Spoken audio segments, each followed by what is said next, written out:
Book 7, was it any good?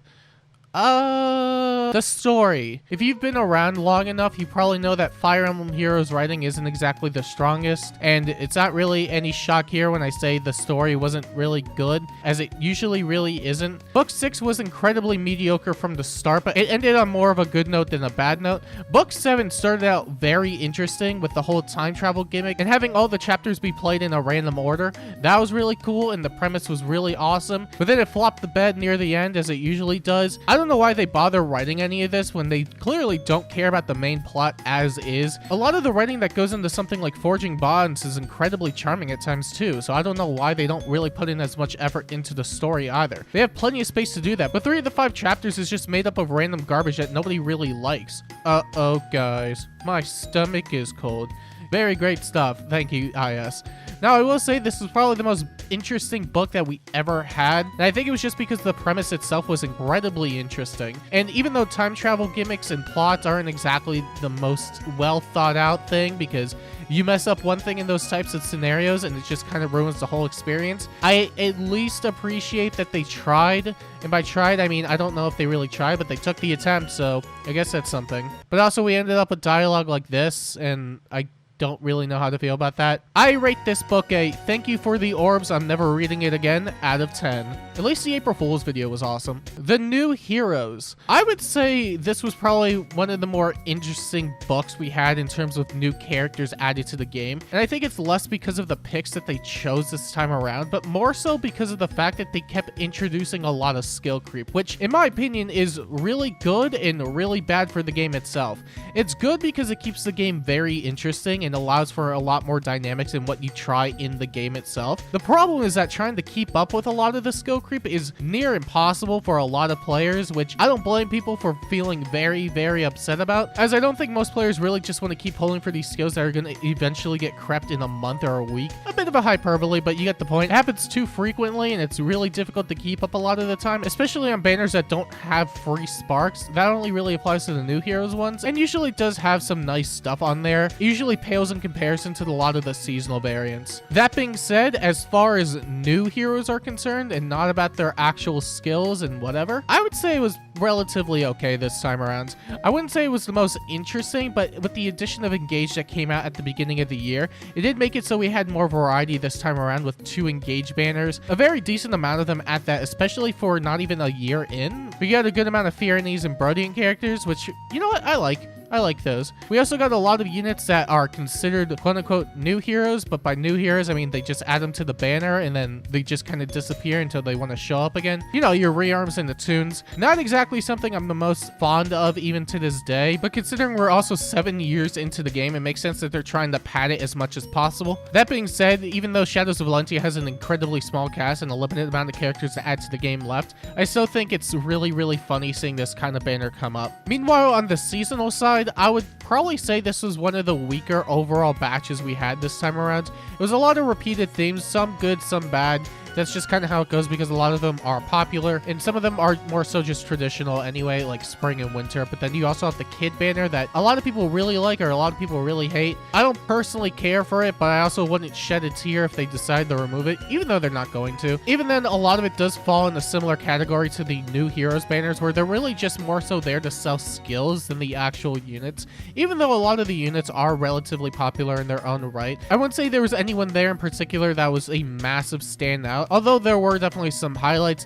I will preface this by saying this is only my own perspective, and that some people may find that a lot of the picks this time around were very good. And you know what? That's great. I didn't particularly care one way or the other, but I don't think they were outright bad by any means. Now, I will say the new theme that they did introduce, the Tea Time theme, was probably one of my favorites this year. Not only because it was a new type of theme, but I like seeing everybody dressed up, kind of how it was in the performing arts banners. Mainly the genealogy one, because I thought they all looked really, really nice. But even that aside, I thought it was a nice banner for the most part. But as far as seasonal themes are concerned, it's more or less just the same stuff that we've been getting with a different coat of paint and with some new units here or there. If anything, I was just hoping they would experiment a bit more with the themes, and maybe they'll do do that next book, but as far as I'm concerned right now, I think it was just relatively tame this time around. And if there was one seasonal I probably liked the most out of all of them this time around, I'd probably either give it to the Tika harmonic or the Anna harmonic, because I like the idea of younger and older versions pairing up together, or even just characters that are pretty much the same in their own respective right,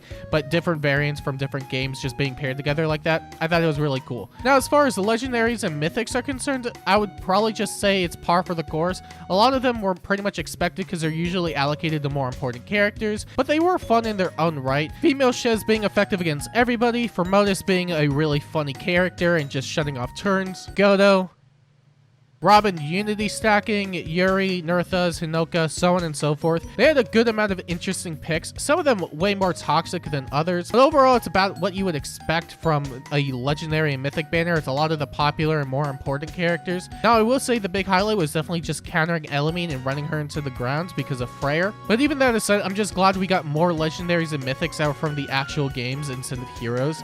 That, in my opinion, is probably the best outcome. The free stuff, your Grand Hero battles and your Tempest Trials, the stuff that a lot of people tend to look forward to, including myself, because it's just more tools at their disposal without any sort of upfront cost. As far as the Grand Hero battle units are concerned, I would argue this was probably the best book for Grand Hero battles that we've ever had. I don't necessarily mean in the choice of character, but more so in their performance.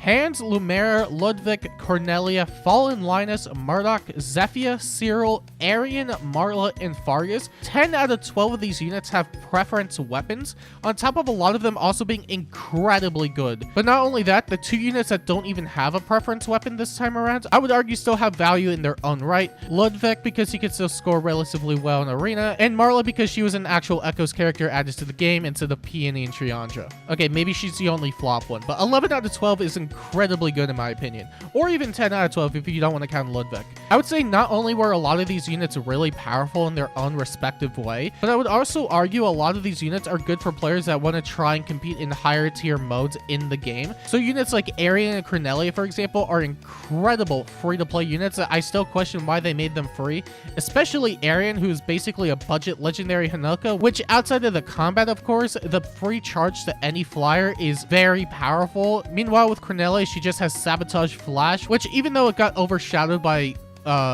whatever her name is, I never know how to pronounce it, and I'm not going to attempt it because I'm going to look like a big idiot. She's still incredibly solid in her own right. Even the ones that aren't nearly as powerful still have great gimmicks in their own. Fargus ending the book with a slaying full tempo warping weapon. Zero having a really massive stat swing bow with penalty neutralization. Zephyr being a more modern Aversa with the no follow-up effect. Murdoch with a free distant counter weapon with a min-max stat line. Linus with the modern infantry stat line and the PRF that steals bonuses. And Lumera and Hans that are not only very good at scoring on their own right, but they also have weapons that allow them to soak damage and retaliate with a high amount of them. Lumera doesn't have damage reflection, but she does have an incredibly high amount of survivability because of the guard in her weapon. Even though nowadays you'll probably run Devour, her free-to-play weapon is still incredibly good. Meanwhile, on the Tempest Trial side, while it was definitely not as predictable with the picks, I would definitely say the picks were a lot more fun. We got alts and additions for characters that a lot of people were hoping they'd get a while back, but only just got them this year. Units like Donald, Tail 2, and Saizo all got alts this year, and while I wouldn't say most of them are incredibly good in their own right, the fact that they still got representation and they are free, and they got a brand new costume with that is still incredibly cool to see. I don't think anybody's really going to oppose that much. Just seeing alts for characters that don't necessarily get represented as much is still really cool to see in its own right. We also got more popular characters for alts such as Soren and Robin, and Shez with the Three Houses bias as usual ended up becoming one of the best free-to-play units in the game. I like him and I like his weapon, but I'm gonna call a spade a spade. That was most definitely Three Houses bias, but even that aside, we had a lot of solid free weapons and sacred seals, and overall there were a lot of cool picks this time around.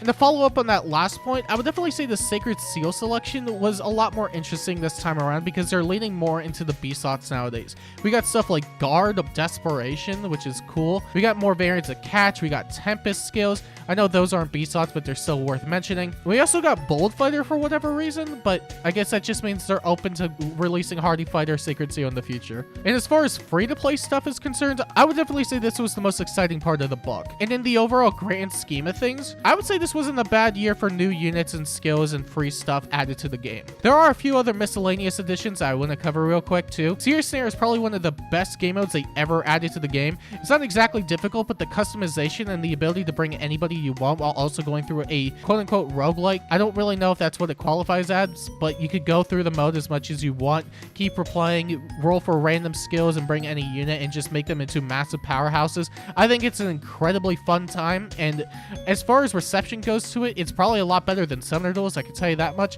It is an incredibly fun mode that I wish they brought back more often, especially since it gives a good amount of rewards. The Brave banner.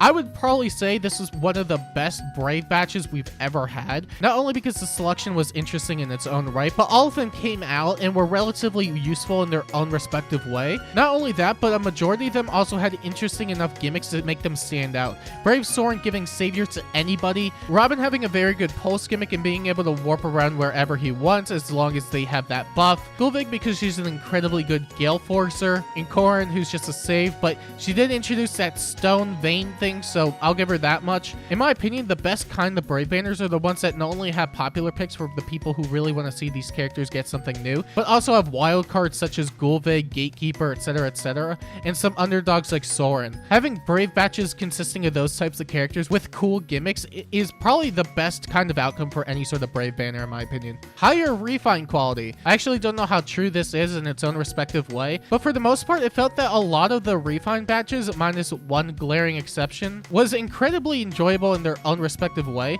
Not necessarily that a lot of the characters were so outright broken and usable, but a lot of them being able to function in their own respective way, but also keeping the game fun in its own right too. Especially for the Demotes and Grail units that end up becoming extremely strong for whatever reason, those are also fun. And lastly, the focus charges, which I think was something that needed to be in the game for a long time, but hey, better late than never, I suppose. For every pity breaker that you get, it gets added to a counter, and if you get 3 of those on the counter, then the next time you get a 5-star, it's always going to be a focus. Same rules apply as it does with all the other Fey Pass stuff. Some banners get it for free, some don't. I would say this was a nice needed change, especially for players who end up doing long-form sessions for characters that they've been saving up for a long time. Nice change overall. And I think that might have been about it for miscellaneous additions, but as far as Book 7 is concerned, I think it was good this time around. Not necessarily the story, but Fey plot isn't necessarily good a lot of the time, but as far as characters and new additions were concerned, I think it was fun. There are concerns I still have with the game as is, but I'm hoping throughout the course of Book 8 that they'll try and improve upon the game in a lot of ways that makes the player base a lot less apathetic to the game overall. Or who knows, maybe they'll run it into the ground even more.